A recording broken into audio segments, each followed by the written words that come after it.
Sebagian besar kita mengetahui bahwa Swiss identik dengan coklat dan pegunungan Alpen. Selain itu, masih ada fakta menarik lain dari Swiss. Swiss memiliki industri bank yang unik. Bank di Swiss terkenal dengan netralitas dan kerahasiaannya. Namun, netralitas dan kerahasiaan itu bagai dua sisi koin. Terdapat sisi gelap di dalamnya, meskipun salah satunya sangat positif bagi nasabah. Pada Perang Dunia II, Jerman menggunakan Bank Swiss untuk melanjutkan upaya perang. Sampai pada akhir Perang Dunia II, terungkap bahwa kerakusan Bank Swiss dalam mengelola simpanan nasabahnya.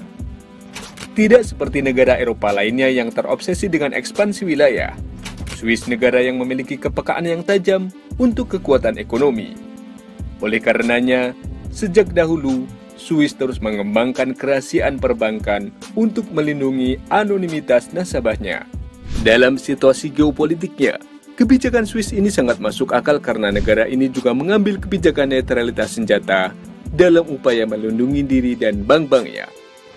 Swiss tidak pernah ikut campur konflik negara lain dan menghindari aliansi militer. Swiss telah memegang kebijakan ini setelah Perang Kekalahan Napoleon pada tahun 1815.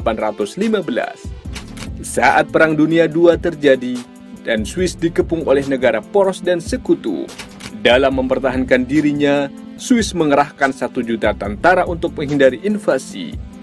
Swiss juga menutup jalur udara maupun darat untuk Amerika, Inggris, dan Jerman.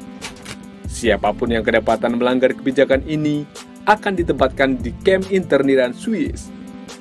Pada saat itu, Swiss dipuji atas netralitasnya dalam perang, namun tidak ketika membicarakan tentang operasional bank dan bisnis negaranya. Swiss menerima bentuk kerjasama simpanan dari siapapun, termasuk Nazi Jerman. Setelah reparasi untuk Perang Dunia Pertama selesai, Jerman berjuang untuk membayar hutangnya sampai Adolf Hitler memimpin pada tahun 1933 dan membatalkan pembayaran hutang Jerman.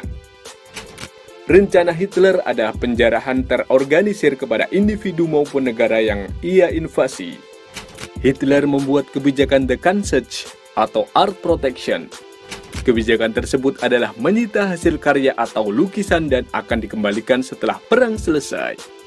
Namun, nilai karya seni yang ia bawa sangat tinggi, sehingga karya seni itu tidak pernah dikembalikan dan dijadikan sebagai modal perang. Diperkirakan, emas senilai lebih dari 550 juta dolar dijarah dari cadangan negara Belanda, Belgia, dan Austria. Selain menjarah karya seni dan emas, Hitler dan pasukannya menjarah perak yang tidak dapat dipastikan berapa jumlahnya. Memiliki banyak karya seni tidak ada artinya bila tidak mampu membeli apapun, pikir Hitler. Lalu ia berbisnis dengan negara-negara netral yang masih mau berbisnis dengan Nazi Jerman, yaitu Swiss. Pada 1940, penjarahan Hitler semakin brutal. Ia tidak hanya menjarah bank, namun juga merampas kekayaan Yahudi. Tindakan keji Hitler terhadap Yahudi tidak meruntuhkan sikap netral Swiss dalam berbisnis dengan Nazi. Bahkan, Swiss akan tutup mata dan telinga atas kecaman dari seluruh dunia. Tindakan Swiss yang diklaim pro-Nazi adalah dengan mengusir orang Yahudi yang ada di perbatasan. Selain itu, salah satu perusahaan Swiss bernama Novartis mengganti beberapa orang Yahudi yang menjabat dengan orang Jerman. Bahkan pada tahun 1938, Kepala Kepolisian Swiss meminta paspor orang Yahudi ditandai dengan huruf J, sehingga Swiss dapat dengan mudah mengenali dan menolak orang Yahudi masuk, tanpa lupa untuk merampok emas yang mereka bawa. Sebagian besar warga sipil Swiss tidak mengetahui apa yang terjadi antara Jerman, Yahudi, dan Swiss. Namun pihak-pihak yang terlibat di dalamnya seperti pengusaha, perbankan, dan pemerintah tidak dapat menutup matanya. Setelah perang selesai, pada tahun 1945, perhatian dunia tertarik dengan berangkas pribadi terkenal di pegunungan Alpen. Pasukan sekutu yang mengatasnamakan dirinya sebagai korban yaitu Yahudi, menuntut bank-bank Swiss mengembalikan emas yang disimpan.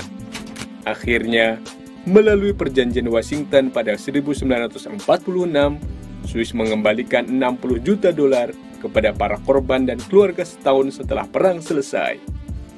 Pada 1962, undang-undang baru membuat peraturan tentang identifikasi rekening bank tidak aktif di industri perbankan Swiss. Undang-undang tersebut dibuat agar dapat mengembalikan dana yang tersimpan, namun hanya dapat teridentifikasi sekitar 15 juta dolar.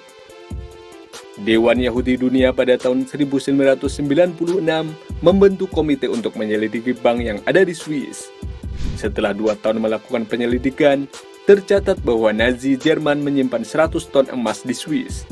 Namun hanya 4 ton yang dapat ditemukan dan dikembalikan.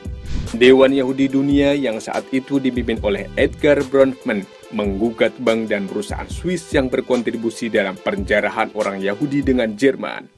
Bronfman menuntut Swiss sebesar 1,20 miliar untuk segera dikembalikan kepada para korban. Namun, hanya setengahnya saja yang dapat dikembalikan. Bank Swiss mengklaim bahwa tidak memiliki data pasti jumlah emas yang disimpan Nazi Jerman. Netralitas yang diterapkan Swiss tampaknya tidak membuat negara tersebut terhindar dari masalah. Hingga tahun 2019, Bank Swiss mengamankan 25% aset lintas batas dunia dan memiliki aset sebesar 6,5 triliun dolar.